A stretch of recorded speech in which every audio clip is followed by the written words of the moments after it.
There are two buckets. Smaller bucket can hold only 3/5 of the water as compared to the larger bucket. If 6,000 buckets of larger capacity are needed to fill a pond, then how many smaller capacity buckets are needed to fill the same pond? Okay, smaller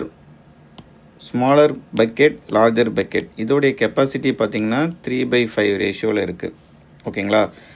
இப்போது capacity into number of buckets, இது ரெண்டுத்தையும் நம்ம multiply பண்ணால் நமக்கு volume கிடைக்கும். So இப்போ இந்த ரெண்டு வால்யூம் தான் நம்ம ஈக்குவேட் பண்ணணும் இல்லையா? How many smaller capacity buckets R needed to fill the same bond.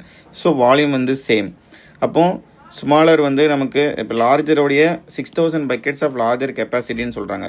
So அதோட கெப்பாசிட்டி 5 இல்லையா? அதை 5x நம்ம எடுத்துக்கலாம். நம்பர் வந்து 6,000 இருக்குது.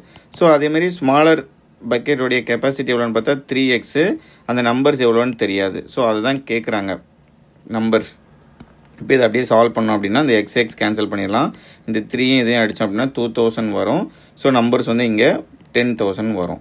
So number of smaller buckets எவ்வளோன்னு பார்த்தோம் அப்படின்னா 10,000 பக்கெட்ஸ் வேணும். ஸோ இதுக்கான ஆன்சர் வந்து ஆப்ஷன் 2. தேங்க்யூ.